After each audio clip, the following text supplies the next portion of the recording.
குணசேகரனுக்கும் கோகிலியாவதிக்கும் ஒரே ஒரு மகள், என் பேர் தான் குணாவதி.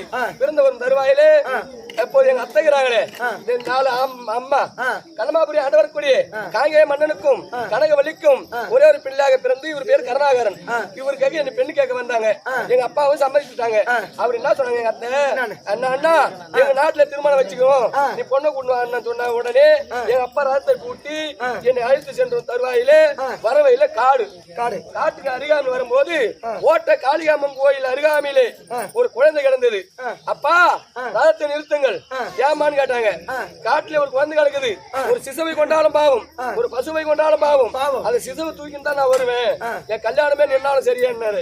எங்க அப்பா எத்தனையோ சொன்னாரு, வேணாமா நம்ம திருமணம் போறோம், கல்யாணத்துக்கு போறோம், அதனால அந்த குழந்தை தூக்கி தாடி கட்ட மாட்டாங்கன்னு. என் கல்யாணமே நின்னாலும் சரி, நான் அந்த குழந்தை தூக்கின்னு தான் வருவேன். உடனே எங்க அப்பா என்ன சொன்னாரு, எப்போ என் பேச்சு கேட்கலையோ ரதம் ஓட்ட மாட்டான்னு சொல்லி